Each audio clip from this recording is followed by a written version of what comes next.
Welcome into another edition of the Kevin and Jason Show. I'm one of your hosts today, Kevin Misseri. Another Bills victory Monday. We'll be talking about that Bills pretty riveting 28-14 win over the New York Giants for the Bills to win the New York State crown. That was cool. That was a topic. That was a story. Josh Allen says that he plays for the one New York team, so that was kind of fun. That's pretty much what our show will be on today. So we'll be going through some of the news, nuggets, notes, stats, plays, players from that game. Jason, how are you today? Kevin, 2-0 is the best feeling in the world. That's all I got to say. Until next week when we go 3-0. Okay. I mean, they have some interesting – there's a lot of teams that, I feel everyone's like, oh, they have a weak schedule. Maybe there's some weak teams this year, Jason. I mean – there's some really bad teams. I've heard 7 teams that are like, well, San Fran had a weak schedule. Well, New England's played nobody. Well, this and that. And it's like, well, then who has? The 0-2 teams? I don't know. So I think that's kind of interesting to me, is that I keep hearing that, nobody's beat anybody. The Ravens are the other one that I've heard they haven't beat anybody. So I think that there's just some bad football teams in the NFL in 2019. Yeah, for sure. I mean, I think part of it, and there was kind of some analysts definitely thought this going into the year, but there's 5 teams that just legitimately don't have offensive lines, anything resembling one. And it really craters your team. And we will be playing with one of the teams I would consider that, with the injuries they have next Sunday with the Bengals, who start John Miller, who Cordy Glenn is in concussion protocol, and we might play against John Jerry. You never know. So, I think that's really what's kind of tanking some of these teams. And I think Arizona is another team. Miami has nothing, but I think that's really making for some pretty bad teams this year. Yeah, the Bengals are bad, and that's going to be a great topic for discussion on our Thursday show. They have some injury reports out. They're missing some more offensive linemen. John Miller is their best offensive lineman. I don't know what's wrong with Billy Price, but he doesn't seem to play much. He straight lost his job in training camp to Trey Hopkins. Yep. So with that, we're talking about a John Miller, Bobby Hart right side, and injuries to Cordy Glenn and Michael Jordan, I believe. That is going to be interesting. John Jerry and then Andre Smith is a half Andre Smith. That's a juicy matchup for the strength of the Bills defensive line, as we'll talk about today on the Bills. Front four will start there. I mean, they have an 8-man rotation. If you pull up the snap counts there, you had Brent Murphy at 63%. Leading the charge there. Ed Oliver, 60%. Jerry Hughes at 59%. So, those 3 are really getting a bulk of the action. Star Lotulelei at 41. Shaq Lawson at 41. A little uptick there. He's played well. Harrison Phillips with an uptick to 40%. Daryl Johnson to 37%. So Daryl Johnson is very much a part. I mean, he's getting a snap or 2 less than Shaq Lawson. So he's very much a part of this defensive rotation. You start to see nickels. So we had Kevin Johnson at 36%, Siren Neal at 34%, and Marlowe at 20%. So I guess that equals 90% of a player there. So there's 10% there. So they weren't in nickel for 10%, I guess. And that would leave Lorenzo Alexander at 36%. So he's playing full teams too, Lorenzo. So he's getting a lot of value. And Jordan Phillips is the lone guy, 33%. So Harrison Phillips is getting more rotation in the defensive tech. Even Daryl Johnson playing more than Phillips, which was Kevin's LFP from last week. So that's good to see that the team recognized that. And then you had your 100%ers in Milano, White, Poyer, Hyde, Wallace, and Edmonds, which is a pretty stout core of this defense. Jason, what is your initial opinion on the defense? I mean, we'll start there. I mean, they had that one long, lengthy drive in the first quarter, and then the one in the third, or was it in the fourth when they scored the 14? I think that was third. Yeah, it was right on it's semantics. I think it was right. It was actually probably half and half. Yeah, they scored it in the fourth, but I think that drive took forever for them to go. Yep, 76 yards in 6 minutes and 17 seconds. So they had 2 bad drives. and then the one bad one last. So they've had 3 bad drives in 2 games. I mean, I think you would sign off on that. So For sure. kind of what's your opinion on that, and how do you think they played yesterday defensively? Yeah, I mean, they look good.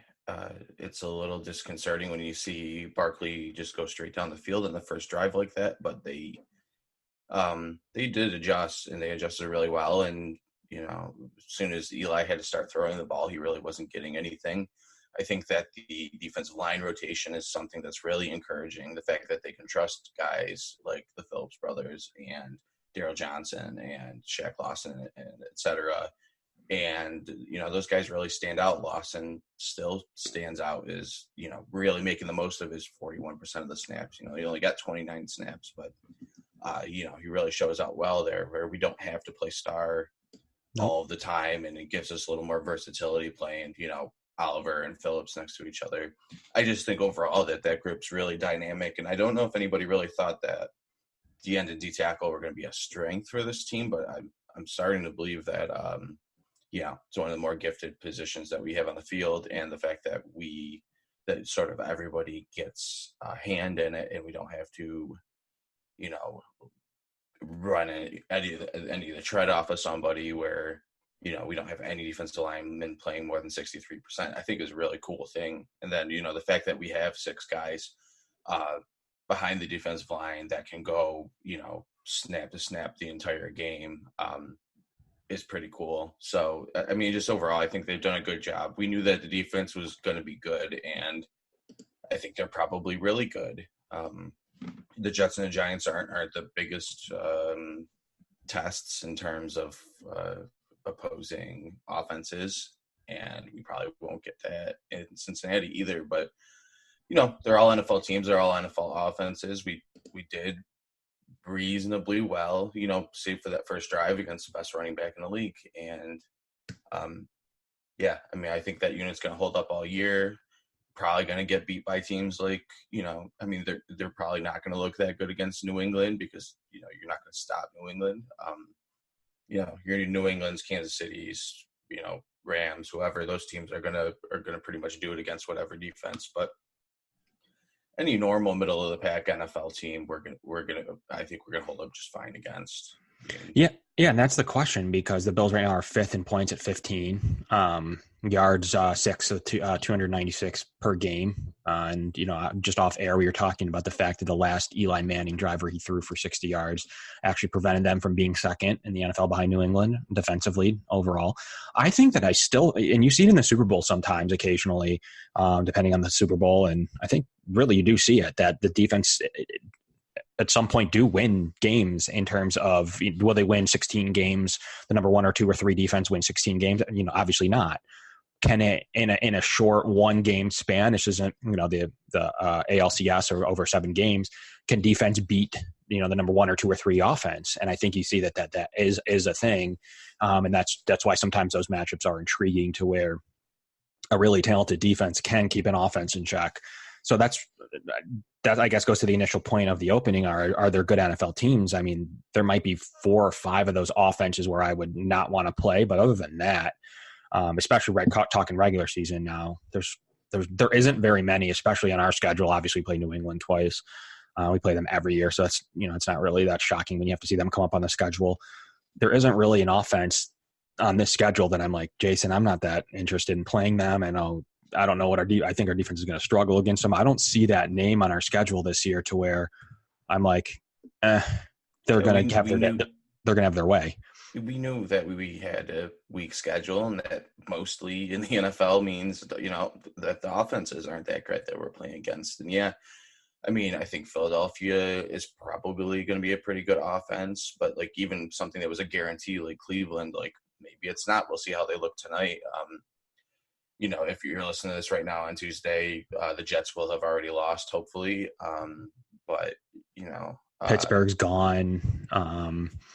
Obviously. Yeah, no, Pittsburgh. Dallas is really the one, I think Dallas, and we don't really know what Baltimore is either. Now that I look at this, it's kind of, I don't know. We're still going to play some offenses. Pittsburgh's going to obviously look a lot different now, but the way that Dallas and Baltimore have started the season, we'll see what those teams look like in week 13 and 14. But that's kind of a different complexion than Yeah, I'm probably interested. we anticipated. That week 14, we have both will play real opponents, full slate. B, it's in Buffalo, December 8th for Lamar Jackson, guy that's played, down south a lot. Yeah. So, played, he played, I would say, limited in snow, maybe a little bit in the ACC, right? Yeah, not much. Yeah, not much. So we'll see that. BC, Boston College is probably the only place you would go to where. Yeah, Syracuse is a dome. Syracuse is a dome.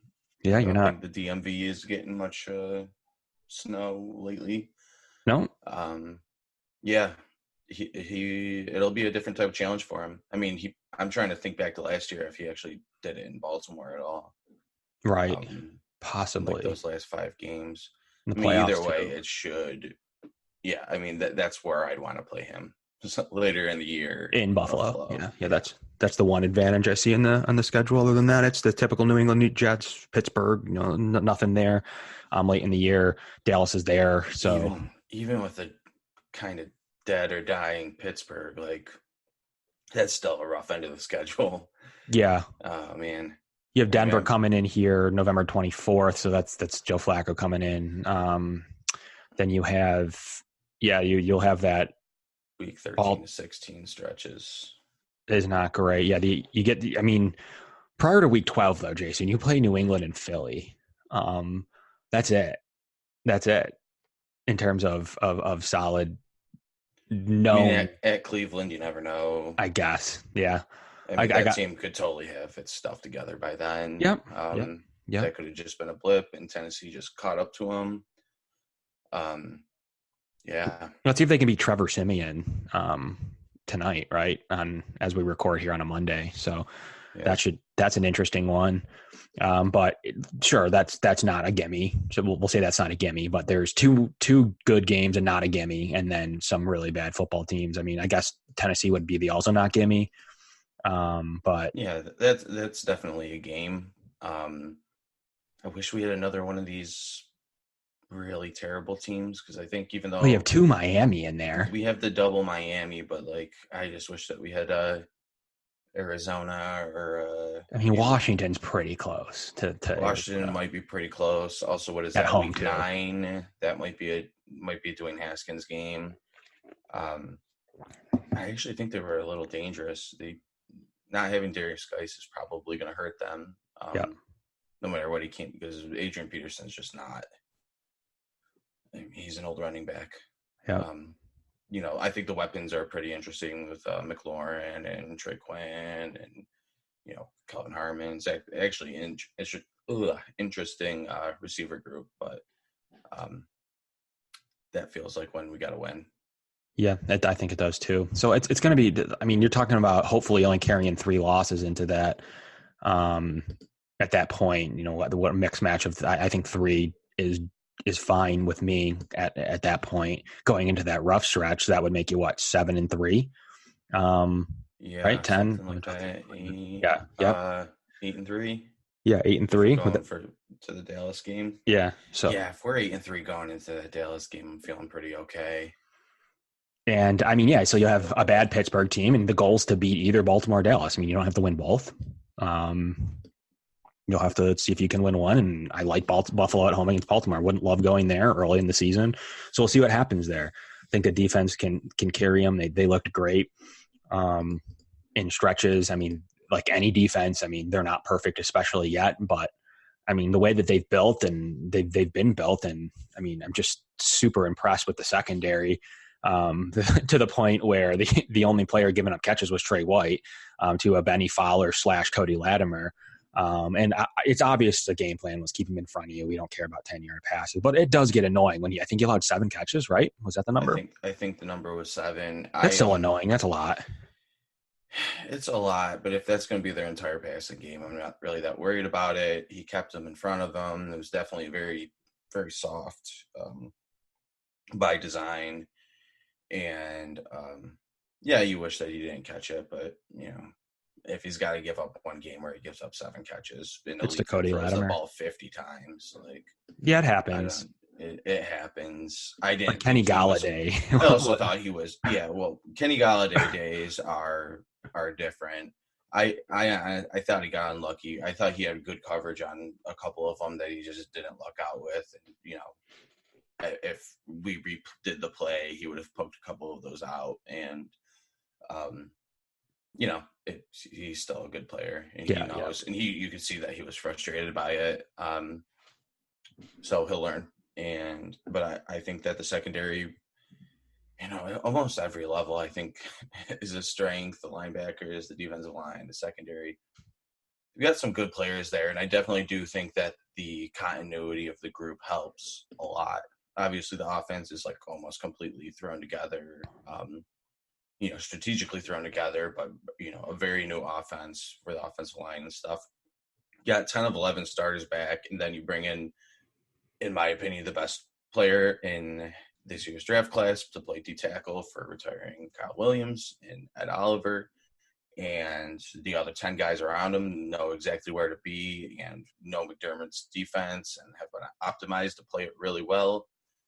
And it shows over some of these teams that didn't play guys in the preseason and have newer teams. We came right out there with continuity on defense, and that's one group that's absolutely ready for this year and have shown it.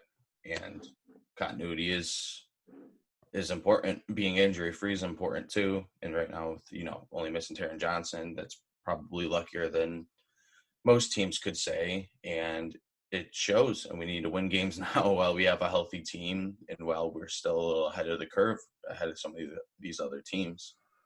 So, the safety play. We got to start there. Although, Trey let up a few passes. I've seen arguments on all sides of the fence in terms of that. But, the safety play, it's just outstanding right now. It's I don't want to say it's winning them games. That I think might be hyperbole. But it's that good, right? Poyer and Hyde have been that good through 2 games that Hyde – that was Eli Manning's best throw of the day. He found the soft zone in the cover 2 and hit it. He hit the throw. It's perfect. And normal safety that's completed, pushed out of bounds. But Micah Hyde made a perfect play on that. Yeah, that was cool. I'd have a tough time thinking, I haven't seen everyone's week 2 games, but I'd have a tough time thinking that any safety duo in the league's played better than them as a combo. Far. Yeah, they're. I don't know if I'm ready to go with they are the best safety duo in the league, but I'd have a tough time thinking that anybody's been better at this point. As a combo, though, I'm not saying that there might be a couple safety combos that might be talent-wise or have the on paper be better. Yeah. I'm sure there are a few. But the way they play in this defense as a combo and as main, Jordan Poyer's back there, doing everything. Micah Hyde, you just can't throw to his side without getting clocked. And they're both good run defenders. So, are you really, in terms of how they've been playing, once again, can something be week 17 and they're both hurt? Sure. Or they fell off. I would never anticipate that.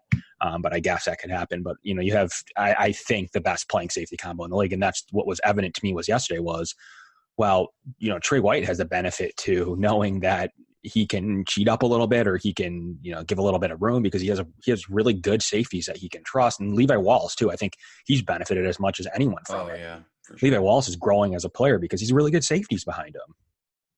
Mm-hmm. Yeah, and again, continuity. This is their 3rd year as pairing, and I think that helps. And I think it helps safeties and them to sort of direct the defense and keep, big plays in front of them. They really don't give up a lot of big plays. They don't. They didn't give up any last week, and you had those Barkley plays, but other than that, those guys are they extinguish fires. They are. I hope that they're together for 10 years, but that doesn't happen much. If you look at the defensive snaps, the defense is rock solid and super deep. Even Kevin Johnson went in and looked good. He flashed. I'm glad he got some playing time, 36%. So he was, coming in and out of the game with must have been playing a 3-man nickel unit based on who was on the field. I mean, I thought they did a great job with Evan Ingram. I think he got some of his in that garbage drive toward the end of the game. Yeah, they definitely made him a focal point, and they did a lot of Neal and Marlowe on him and trying to double him. And we had talked about it before the game that maybe that was something we would think about. I mean, we talked about even just putting Trey Boyd there, or they were at times too. Ingram. And yeah, they definitely made. They were saying we're not getting beat by Evan Ingram. You can try us with Cody Core, but and TJ Jones, which they did. But you guys aren't going to be able to do it with Ingram. So No. I thought that was a really good plan. I thought they got more guys in the secondary, because really, 5 guys in the secondary played last game, and a lot more of this game. Yeah, seeing Kevin Johnson and Marlowe, they changed with what they thought the Giants were going to do, and we'll see what the plan is for the Bengals next week. Yeah, and they had an 18-man defensive rotation, really, and that's with 6 players playing 100% of the snaps. So, Jason, that's about all we can say for the defense for today. But 6 players playing 100%, and then you have a really solid rotation there from the other 5 starting spots, based on formation or whatever. The team staying fresh. They're limiting injuries. They're doing good in the third and fourth quarters defensively, we're talking, because they're fresh. I mean, the offensive lines play generally, unless you're the Bills or maybe there's another team out there that will sub tackles and guards, but they're staying fresh. They're staying fresh. I could do with no Dean Marlowe, but he's the last man on that 18th man rotation. I'm fine with Neal in stretches, and I dislike him in other stretches. He's a tough player for me. But Dean Marlowe, I not my favorite Bill. So hopefully Taron Johnson's back next week to take that active roster spot. But Jason, switching to the offensive side of the ball, really you had 4 players only play 100. So as comparison to the 6 on defense, you had Dawkins, Feliciano, and Morris all play 100%, all pretty good football players. You had Josh Allen obviously play 100%, but then Quentin Spain only played 93. Apparently Spencer Long got 5 snaps. Do you remember that? I don't remember it. I read about it after.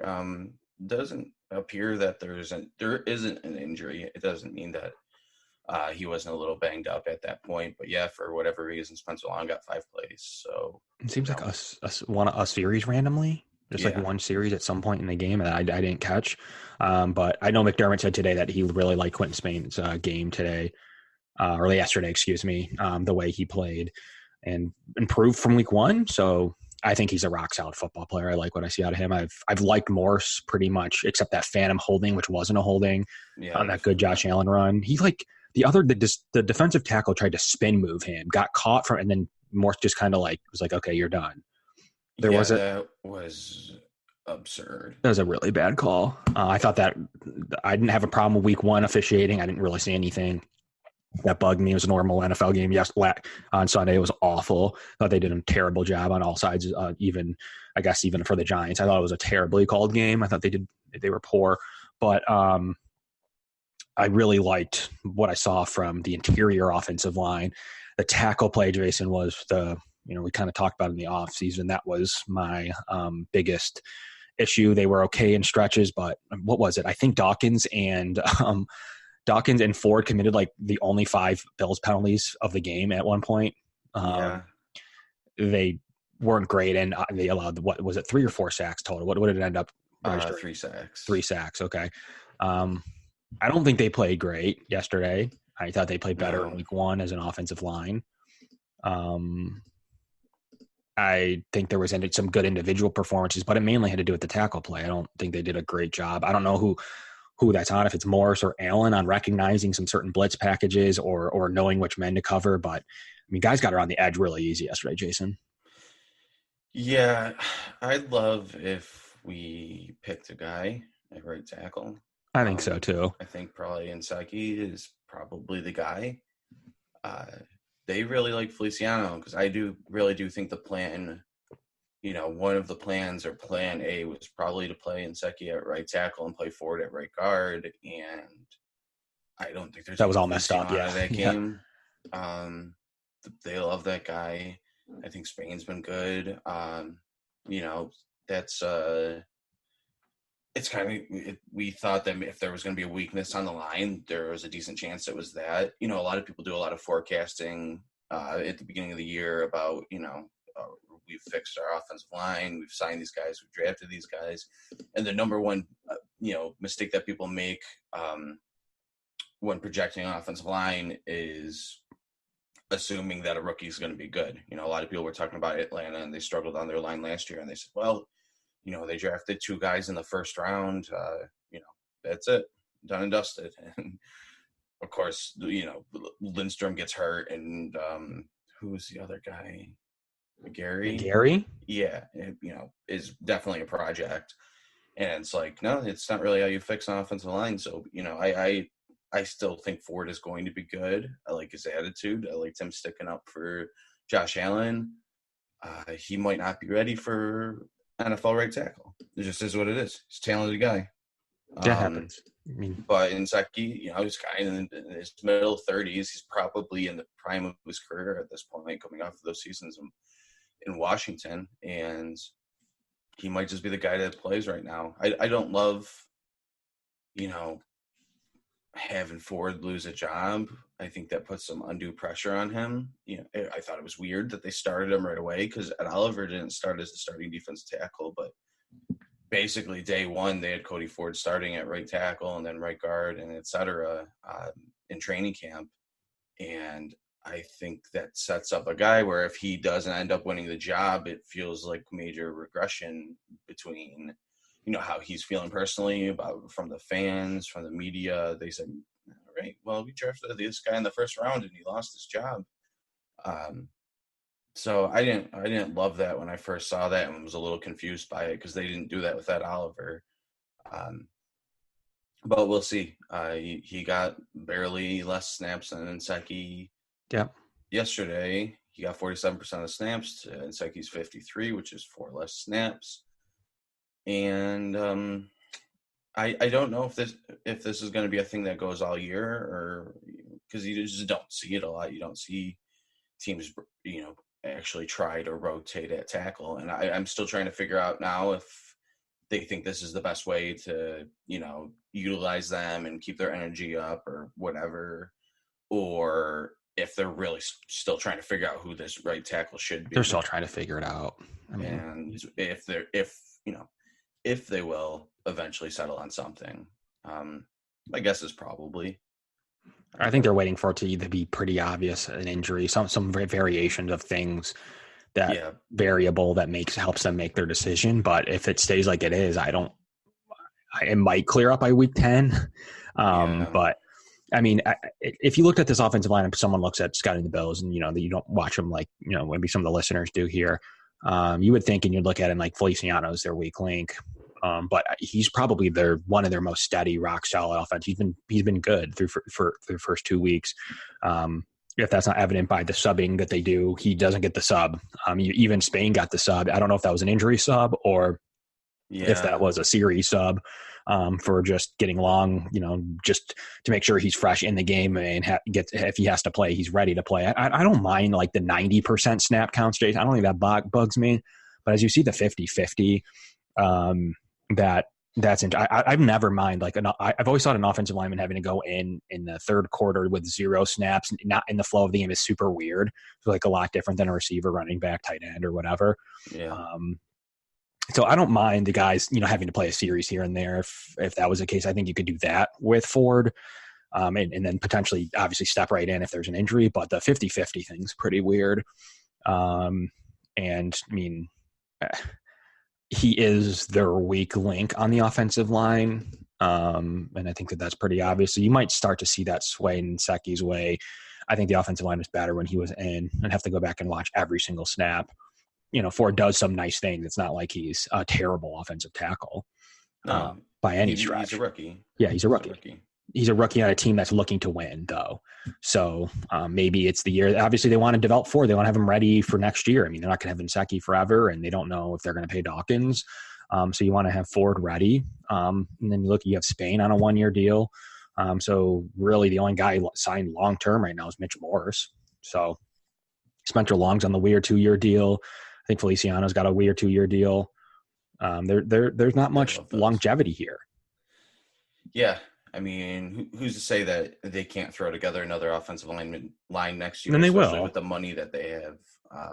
They could basically do the same exact thing, and it does seem like that's a strategy they like to do at a lot of positions is go get those veterans. They signed more free agents than any team in the league in last offseason, and they're going to have a similar amount of money, and they'll probably do it again. And maybe they will switch it up a little bit. I can't Mm-hmm. imagine that Mm-hmm. like Quentin Spain's going to get a 4-year deal. Like, I don't think that's how they operate. I don't Maybe if he think goes to a so. Pro Bowl, I don't think so. You'd have to be really good, and same with Feliciano. but Uh, I do think they have a solid core of with Morse you saw with like and Mark Ford. Loinski though from Seattle, where Yeah, like he was straight cut and then was claimed and was really good, and then got a deal. So it's weird that with so many bad lines that they like a can just figure it Spain with out. that Spain, yeah, they figured it out because everybody let them sign these guys. I mean, yeah, Spencer Long is a guy that was coming off of a bad season, but like Spain wasn't. Like, I guess Feliciano's kind of a dig, but that's worked so far. Yeah, and he's on a Um, 2-year deal, so they have him I've and Long next year. So I mean, there's not going to be yeah, and Seki too for a year. So after the crazy turnover happens next year, so Ford has a lot of time to develop and step into a starting lineup at some way somehow if they lose Spain. So it's not doom or gloom for him. I mean, there's going to be a job, but at the same time, they might sign Spain. They could have the same exact off. They could go anyway. They could have the same exact offensive line next year. Because they like it, and why change it? So I think that's a really interesting note on the. So let's transition from the offensive line to um, talking about the skill position. So I mean that obviously that leads we pretty much talked about everything else in the game yesterday. You had a tight end group that underperformed. I thought Tommy Sweeney was their best tight end, and still, in my opinion, only played 28% of the snaps. At least he's above Patrick DeMarco there. Dawson Knox and Lee Smith both played 54%. I'm good with Lee Smith. I think he presents a lot. He's a really good blocker. yeah, You've heard me talk about it kind of ad nauseum here on the show that wasn't my favorite pick. I still don't love the player. He's getting a lot of playing time, made one good catch. I was like, all right, we're figuring this out. And then he just needed to come up with a big catch at a offensive law for Josh Allen and just let it fly through his hand. Could have been picked, Jason. So what's your opinion on that tight end group, with the way they played? And then finally, I think we saw maybe one or two Patrick DeMarco split outs, but I think that was lowered too. yeah. This tight end group was never going to be great. That wasn't our expectation for this year because it really, once Croft goes out, you really don't have, they didn't invest in a bunch of guys that you knew were going to catch passes. They No. drafted a 3rd-round pick and a 7th-round pick and a full-on blocking tight end, and this is sort of going to be the result. Fair. I think Sweeney probably should be getting Knox's snaps. They should probably be flipped. But he's going to be inactive. That's the worst part, is that Croft is probably back this week.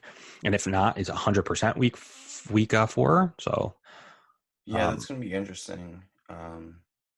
What they decide to do with that, because somebody's probably got to go inactive, and sure seems like it's going to be Sweeney, but it's a bummer. I would like to see that guy over Knox. It's just a bummer. But it is what it is. It's football. It's football. It's football, and they're rookies, and sometimes you got to wait. I've liked what I've seen so far, but maybe Croft will be a nice shot in the arm for these guys. I haven't really had that high of expectations for him because he really doesn't have a long history of staying healthy and being super productive. But maybe, they went and got him for a reason. He has had productive moments before. Right. We'll see how he does with Josh Allen and with Buffalo. It's still a nice boost. Like you don't always get your like top to your tight end prospect is a prospect top tight end target put into your offense in week 3 after you've won a couple of games. So I think that's a nice boost to get that put into your offense, into a unit that might need it. He could come in and be pretty good. I don't think it's hard to catch passes from Josh Allen. Is there any word on Kroom? If he's coming back week now. I mean, he hasn't been designated for return, but it is pretty commonly the way that they finagled the roster there to cut Kurt Coleman just to bring him back the next day was pretty much for Kroom's availability for the return. So what do you do there? I think you're hoping there's an injury. I don't know what the eagerness of. Yeah, they're really kicking the can down the road. And I don't mind keeping Kroom, but I don't know. And maybe week 9 comes and they're like, you know what, we're not gonna designate him for return. But then he's healthy, and I think you have to cut him. He can say he wants a settlement. So I don't know. I think they're going to cross that week 8 bridge when it comes, and I think he's our 5th best tight end. I guess you don't know what's going to happen with Croft at that point when you make that move, and I guess there's no risk if you feel Coleman's not going to spurn you. Like there's a lot of variables. I just don't want somebody to miss out if everybody's healthy. I don't want to squad Sweeney. That'd be stupid. I think he's shown enough that he'd get claimed. I think he would easily get claimed. You could also cut. I don't know the rules. I think he can come back healthy, and then you can cut him and put him on the practice squad because they I don't know. That's goofy. We're going to have to keep an eye on that. But Jason, we have an injury to Singletary. He's the only one on this healthy team that looks at most like a week. They said they have to evaluate it, which means to me they need time for the injury to stop being inflamed so that they can actually get a test in on it. That's all that means. So it could come back and you can be completely fine. I'm anticipating a week injury. They're already kind of talking about Yeldon. Do you need to call up Byron Marshall? Or do you make a move there? Marcus Murphy? Like, what do you do? You can't just go in with 2. That's being a little bit greedy. Patrick DeMarco can play. I guess you carry a fullback. Yeah. I mean, I don't think it's impossible that they go in with 2. And then in the worst case, you're just running DeMarco. I mean, if something goofy happens, you mean? Yeah. I mean, Yeldon already isn't playing as it is. So, you move him up and you just throw every play. DeMarco. If you lose those 2 running backs. I mean, the way that they've been doing the offense anyways, I'm not sure we need an extra running back. Josh Allen's a running back. Who? Josh Allen. Oh, yeah. Duh. Lamar Jackson. Yeah, so, I mean, you just bring in Matt Barkley and you have Josh Allen. There you go. There's your 3rd running back. He'd probably be a good running back. Yeah, I think he would. I think he would be able to play other positions. That's the funny part. It's just he's 63% quarterback right now. So, and he's got an over 500 record after not even 16 games. He's like, 7-5 of games he started and finished? That sounds about right. Something about that, maybe 8-6. 3 comeback wins, or 4, or whatever it is. He's been pretty good. I mean, he's been pretty good through not even 16 games. I mean, I think he will have what it takes. I mean, he's got the moxie, he's got the confidence, he's got all the things you're looking for from an NFL quarterback. I love Josh Allen. I mean, he just Buffalo to the T. Like other quarterbacks have been close or have had similar things. Like Fitz has been the one to me. Just wasn't talented. I mean, Ryan Fitzpatrick was a worker. He knew defenses. He knew where to throw it. He's had games and moments, and as you can see, still in the league. But he just didn't have it. He just didn't have everything. I mean, he just doesn't have the physical talents. But he was liked, and he had some of Josh it. Allen's, but Fitz was whatever he was, a 6th-round pick out of Harvard. He wasn't. I mean, I guess Josh Allen was at Wyoming and community college and all that. I still don't understand how people were so late on him. Yeah, but, I mean, Matt Barkley too. I mean, with Matt Barkley, I mean, I think you have an upgrade to the quarterback. I think he's a decent quarterback too. And in a year that these quarterbacks are going down, that I'm like, I wouldn't want Matt Barkley to play 8 games.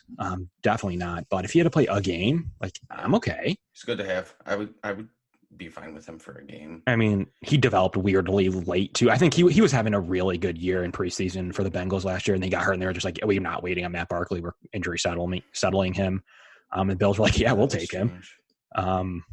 So huge bonus to get a QB2 at that rate, and he signed for 2 more years. At that point of the year, we were just taking flyers and shots on anyone, and we're like, this guy's coming off of injury, we'll take him. Started, Yeah, and he was good.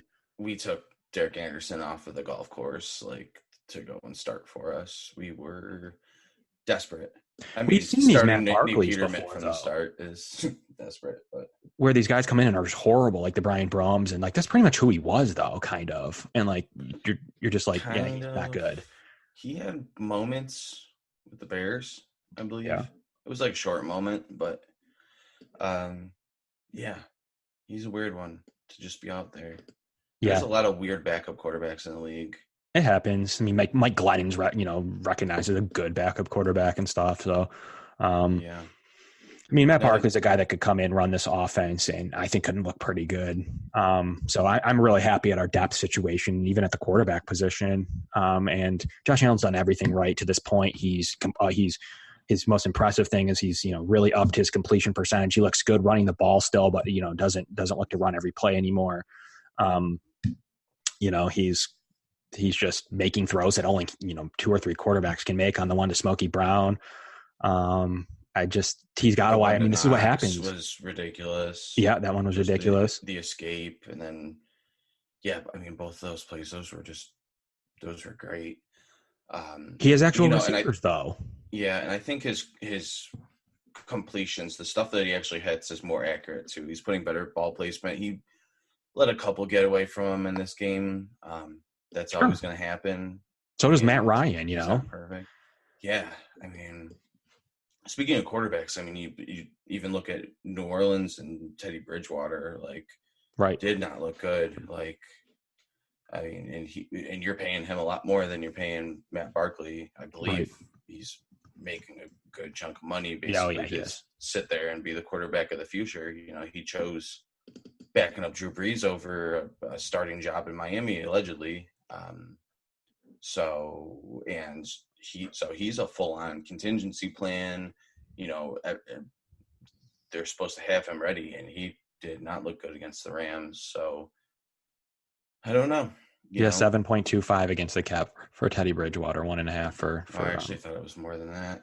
Yeah. Didn't he make more than that last year? He might have done like a 1 for 10 and got traded, right? He had yeah. Well, I mean, either way. Lastly, Jason, receiver. John Brown, what can you say? I think he's as good of a receiver as Josh Allen's got to play with. A good wide receiver 1. He's catching 7 balls a game. He's already going to surpass, I think, our leading receiver last year, Zay Jones, in like 7 or 8 weeks, which took Zay 16 weeks. Now Zay Jones is kind of relegated to a third receiver role, which is fine. I mean, I don't know. It's not really doing too much. Cole Beasley's been really good.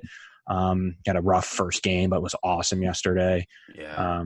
Isaiah McKenzie needs to play. I think he's a really solid depth option, and Robert Foster can still do Robert Foster things. I think he would have seen a play or two. He dropped one, low pass, not completely his fault.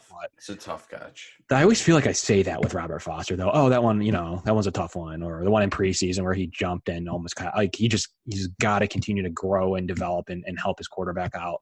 But Andre Roberts is going to be back presumably this week, like Croft, or next week, making one of these guys inactive. It's got to be Robert Foster, I would think. So that's just like taking Sweeney off. Playing a lot of special teams, though. Yeah, he's playing a lot on the punt units, and they got to inactivate someone. Might be McKenzie. I don't know. Really? I do. I mean, I think Foster's more functional, but McKenzie's good for those 3 or 4 games or plays that you can just, get him the ball on that touchdown, little gadget plays, just sort of switching things up. We might need a guy like that if Singletary's not going to play. That's a weird one because looking at the offensive snaps and you look at it and there's not even another choice to make other than McKenzie or Foster. So I don't know what they do when can't do DeMarco. No, you can't do extra defenders. They're already light on DBs. Because when Johnson comes back, Marlowe will get the axe. We got a bunch of good players. Yeah, and then some of them not playing. Especially healthy, team. when they're healthy. Yeah. I can't find the other inactive, so it's going to be, unfortunately, Robert Foster or Isaiah McKenzie, guys that can help on other phases. Any other final notes from the game yesterday you saw? Anything before our Thursday show? We'll be talking about the Bengals. Make sure you get out there and subscribe to the cover1.net app. Get subscribed and exclusive content that way. These podcasts will get streamed to you instantly, as well as in exclusive fantasy games. There's a ton of stuff in Slack group. Make sure you get out there and check that out. Cover1.net premium membership. The show's brought to you by Cover One. Jason, any of those final news or nuggets you got? Bills are 2-0. Bills are 2-0. You looking forward to the Thursday pod? Yeah, I watched 49ers Bengals last night, and that's going to be a fun one to talk about. I'm excited. So next show obviously will be us talking that, and then any news notes and nuggets on the injuries. Really, mainly just Taron Johnson, Croft, and Singletary. We'll be bringing you those on Thursday. We'll be talking about those and the ramifications of those as they'll be a little bit more clear for that show. But I'm looking forward to playing this beat up offensive line. I didn't think the Jets or the Giants had a terrible offensive line, Jason. I think that's the one thing that they were both good at. I thought the Giants shockingly had a decent offensive line. We still played well, but it's not a bad offensive line. Cincinnati's, we may be able to exploit that. For as bad as both of those teams are, their offensive lines aren't terrible. They're okay. I think you'll start to see some of those sack numbers go up, and that Olivers and stuff. We'll start to see some more. You'll start to see some penetration against the John Jerry's, Trey Hopkins, and John Millers of the world next week. So we'll get into that show, Jason. But it's been an action-packed edition. Vic, another New York victory Monday. These are always fun, and quite frankly, the Bills are doing what they need to do, and there's I count 4 other teams in the AFC that I think are better than the Bills. So the Bills have, I think, one of the best paths to the 5th and 1st wild card spot, Jason. So I think you got to stay with us all season on this one. 9-7 might get it done. 10-6 definitely will, but we're going to start Thursday with the talking about the Bengals, and it's going to be a fun one. So from the Kevin and Jason show, I'm Kevin, and that's Jason. Thanks, guys.